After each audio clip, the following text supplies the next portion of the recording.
Hi there and welcome back. So I know it's been a long while, but I took a bit of a break because it was Elijah's birthday and what would have been Aaron's second birthday as well as it was leading up to the anniversary of Aaron's death. So I just wanted to take a bit of time out and just gather my thoughts, and yeah, I'm back now. So yeah, 2 years ago, Aaron had passed away. His funeral had just been held, and I just felt like an empty shell.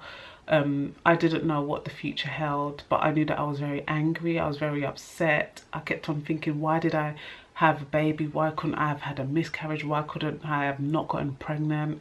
You know, there were so many questions, and I was beating myself up about these things. In hindsight now, I know it was part of the grieving process. Whether it helped me or not, I don't know, but these were things that I thought of, and yeah, I just couldn't not think about them. And I also wanted to know why I had to go through it. Maybe it was something that I had done in my life that meant that I deserved to have lost my child.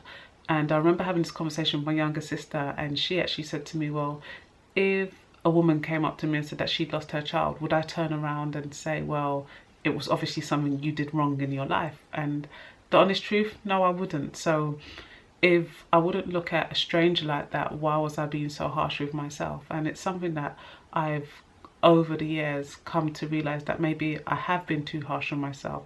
What has happened has happened. I can't change it, unfortunately. As much as I would love to, I can't change it. But at the same time, I need to be kind to myself and not put myself through such mental anguish and torture, which I've been doing less of. So yeah, 2 years ago, I would not have thought that 2 years on from now, I'd be vlogging, I'd be blogging, I'd have another child, I'd be feeling the way I'm feeling. I didn't, there's no way. Even if somebody had said, you know what, in 2 years from now, you have another child, I'd have been like, well, no, because I don't want another child. Because me thinking about having another child or having another child at that point in time, I felt that I wasn't being good to Aaron. I felt that I was trying, it would mean that people would think I'll be trying to forget about him, which isn't what I wanted to do. So yeah, 2 years on, this is where we are now. So Eli is now 1 year old, and he shares the same birthday with his brother, and that for me was a bit hard to deal with initially. I think it more so hit me when he was born, because I thought, okay, the same thing must be happening again because they share the same birthday.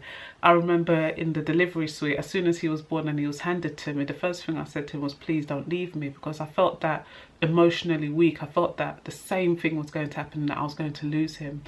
And I was very teary for that whole day. I was very upset, happy but upset, you know, because obviously it would have been Aaron's first birthday as well. So I was thinking what could have been and what I felt should have been. And, you know, I also had Eli now to take care of.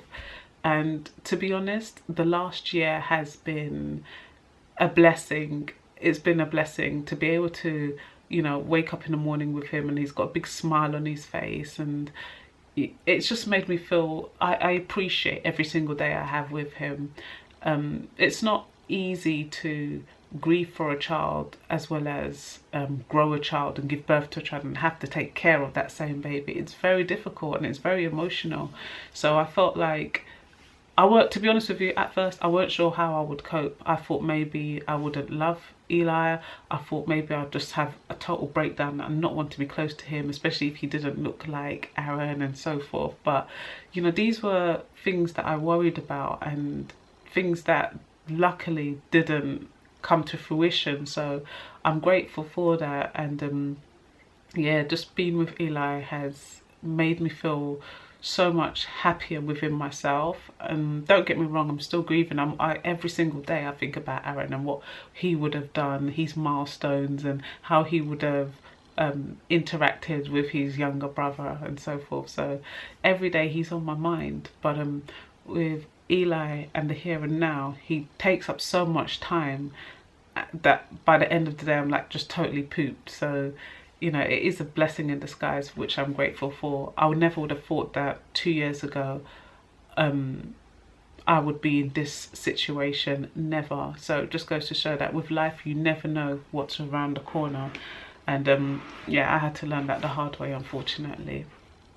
And yeah, also I think this ties in with Mental Health Awareness Week. So I think within the particularly Black community, mental health issues are things that we cannot talk about. From when I was a child, I have family members that have mental health issues, and it's things that have never been addressed. Nobody addresses these things. It's like it's there. The elephant is in the room. Everyone can see it, but nobody wants to mention it. And I feel that with losing a child, people were more caring and considerate, obviously because I had lost a child. But I don't know how it would have ended up if, let's say, if I weren't able to cope and I did have like a worse mental breakdown than I did have, how I would have been treated, honestly speaking.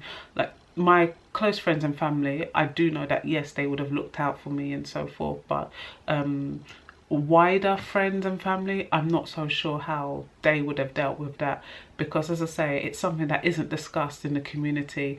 And I tend to find that people only want to talk about it when, for example, celebrities talk about it. So if a celebrity has a mental health breakdown, then oh, it's okay to, you know, tweet your support. But if it's somebody in your family, you just pretend that that doesn't happen, or you know, you don't talk about it until you get home and be like, oh my gosh, did you see? Yeah, I saw. And then you have that discussion, which I think it's not very progressive, but it's something that, you know, we can help erase that stigma one by one, just by understanding that, for example, if I broke my leg, a lot of people would see visibly, okay, I'm unable to do something, and people will be willing to help me.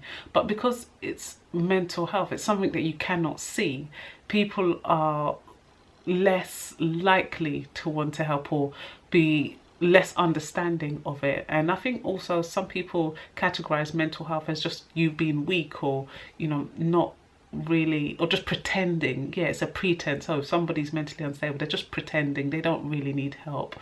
But as I say, I'm grateful to have the close friends and family that I do have, those that have been there for me from the beginning up until now.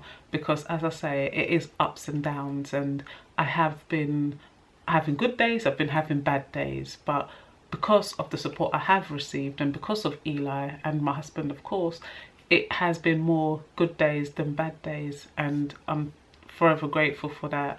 I was seeing somebody to discuss the way I was feeling with losing Aaron, and it made me look at things in a different way. So I weren't too hard on myself, therefore I didn't feel as down as I did in the beginning. So I'm grateful to even, you know, the NHS support, the bereavement midwives out there, you know, they have been a great help for me personally. And I hope that they're able to help others who are unfortunate enough to find themselves in this situation.